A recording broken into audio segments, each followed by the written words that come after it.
안녕하세요. 통일담담의 아나운서 조수빈입니다. 자, 얼마 전 통일담담에 출연하셨던 교장 선생님 기억하세요? 탈북 청소년 중고등학교를 이끌면서 정말 많은 이야기를 나눠주셨고 조금이나마 변화를 이끌어내고 있는데요. 자, 오늘은 비슷한 분을 또 한 분 모셨습니다. 이분은요, 아이가 8명이에요. 근데 다 북한에서 왔습니다. 네.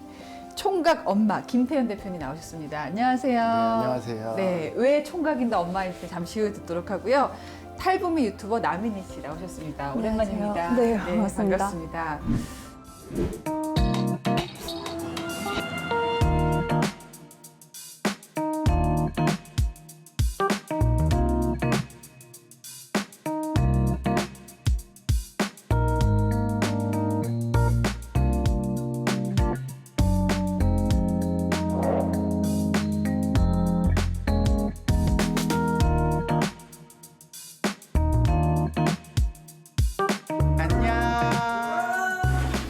영상을 보니까요, 정말 몸이 정말 10개라도 부족할 것 같습니다.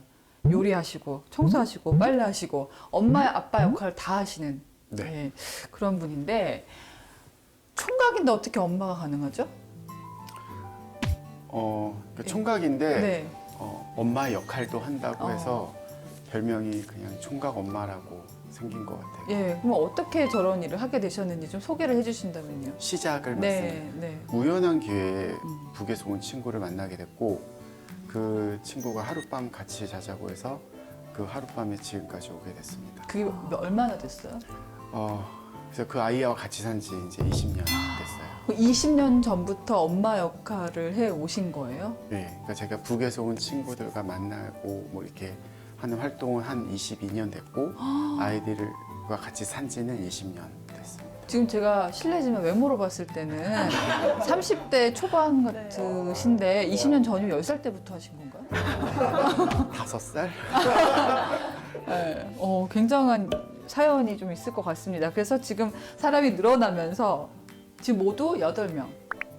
그러니까는 네. 정확히 말하면 그 처음에 만난 그 아이가 혼자 있었고 하룻밤 같이 자자고 해서 그 하룻밤이 지금까지 그러니까 계획도 한 적도 없는데 지금까지 오게 됐고 그다음에 지금 현재 저와 한 집에서 살고 있는 아이는 8명이지만 네. 저랑 같이 살면서 이제 홀로서기 한 친구들까지 다 합치면 총 해서 26명. 그러니까 일종의 그룹홈 같은 개념인가요? 그룹홈이에요. 정확히 맞습니다. 그 아이들이 자랄 때까지 가정의 역할을 하다가 네네네. 또 성인이 되면 나가서 또 새로운 아이들이 들어오고 네. 이렇게 훈훈한 미담으로 그것도 2년, 뭐 10년도 아니고 20년 동안 이어오신 분인데요. 자, 대표님이요. 지금 제가 좀 뒷조사를 해봤습니다. 네. 그랬더니 강남 8학군 출신이세요. 미대 네네. 오빠예요. 네네. 오. 아니 이건 정말 저희가 상상할 수 없는 캐릭터인데 네. 어떻게 시작하게 된 거예요? 아까 뭐 우연히 하룻밤을 하게 된다고 해서 이렇게 되진 않거든요. 강남 8학군 출신이 참 말하기 웃기다. 네. 네, 그리고 이제 대학을 미대를 갔어요. 미대를 가고 졸업을 해서 회사를 다니고 있는데 그 저희 회사 고참이 봉사활동 한번 같이 하자고 하는 거예요. 근데 저희 회사가 아동 출판사였어요. 그래서 종무식, 시무식을 좀 특별하게 의미 있게 하자고 해서 그 당시만 해도 이렇게 대형 그 아동 보육원 그런 곳이 있었어요. 거기서 같이 아이들 놀아주기도 하고 뭐 벽화를 그리기도 하고 뭐 이런 여러 가지 일들을 하고 있었는데 제가 아이들이랑 노는 모습을 보고 그 선배가 아이들이랑 굉장히 잘 노는데 한번 내가 하는 봉사활동에 같이 해야지 않겠냐라고 한 거예요. 그래서 아무 정보 없이 그냥 노는 건 자신 있으니까 하겠다라고 되게 했고 순진한 분이시네. 어디로 끌려갈지 알고 그걸. 그래서 갔더니 깜짝 놀랐어요. 북에서 온 아이들이 한 30명이 모여 있는 거예요. 근데 저는 사실은 북에서 온 친구들이 우리 사회에 이렇게 많이 살고 있을 거라고 상상도 그게 한 적이 없어요. 뭐 하는 공간이었어요? 뭐 그러니까 북한 그게 아이들을 위한 뭐 멘토링 각각 자기 집에 있고 각자서 네네네. 모여서 그래서 1대1 매칭이 돼서 이렇게 봉사자와 아이와 만나는 그런 활동을 하고 있는 봉사단체였는데 그렇게 이제 다 같이 한번 모이는 자리가 있었던 거였어요. 근데 그렇게 많은 아이들이 있다는 거 너무 깜짝 놀랐고 그러니까는 저는 우리 사회에 이렇게 많은 북한 이탈주민이 살고 있구나. 관심 없는 저의 이 현재 상태도 너무 깜짝 놀랐던 거죠. 그럼 궁금한 게 그 탈북한 아이들은 북한에서 온 아이들은 부모가 있는 아이들이었습니까? 없는 아이들이었습니까? 그 당시 그 아이들은 다 부모가 있고 같이 네, 있는 아이들이었죠. 우리 민희 씨는 성인이 된 다음에 이제 네. 탈북을 하셨잖아요. 네. 어린 아이들이 남한에서 적응한다는 건 어떤 의미입니까? 상상해 보셨어요? 약간 사춘기도 있을 거고 어렸을 때 오면은 근데 이제 그런 상황에서 뭔가 환경이 바뀌는 거니까 굉장히 쉽지는 않았을 텐데 저렇게 대표님처럼 되게 엄마처럼 따뜻하게 품어주는 사람이 있으면 정말 더 안전하게 더 이제 정착을 잘할 수 있지 않을까. 저는 그래서 사실 대표님 팬이었거든요. 그래서 원래 알고 계셨어요? 유튜브 채널을 구독하고 있고 오. 그리고 이제 그 카페 강원도 철원에 있는 그 카페에 가면 대표님이 그린 작품도 이제 걸려 있어요. 그래서 그림도 되게 잘 그리시는구나. 정말 찐으로 어떤 그 사랑을 실천하시는 것 같아서 되게 존경하고 있었습니다. 박수 한번 치고 시작해야 될 것 같아요.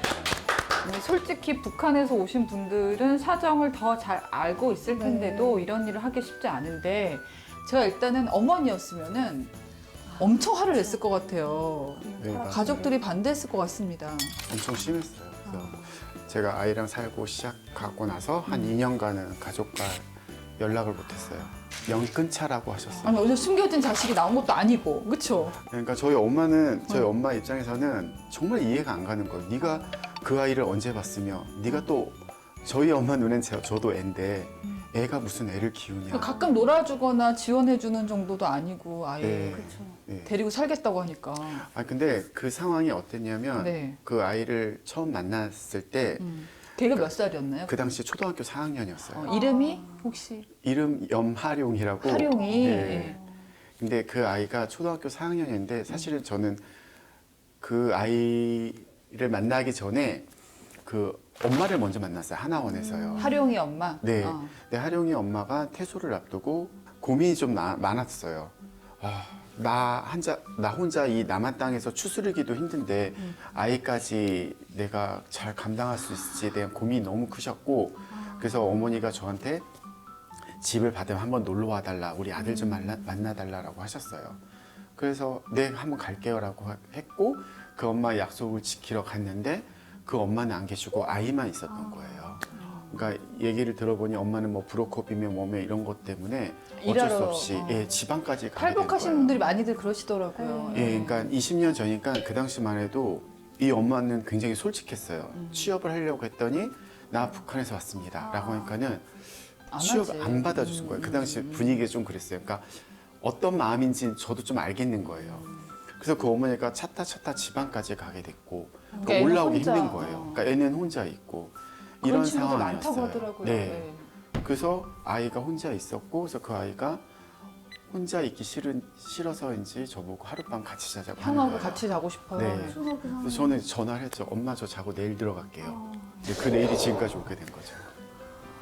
사실 좀 가슴 아픈 이야기이긴 한데 저도 보니까 하나원에서 이렇게 애를 중국에서 고생스럽게 데려왔는데 혼자 정착하기도 너무 어려우니까 다시 중국에 보내는 사례도 있더라고요, 애를. 방치할 수가 없으니까. 네, 근데 이제 대표님 같은 분이 있으면 정말 그 아이는 복 받은 거죠. 우리 큰애가 4학년이거든요. 네. 4학년이면 귀여움이 살짝 빠져요. 그래서 쟤를 내보내고 싶다는 생각이 들 때가 있어요. 말을 안 들으니까.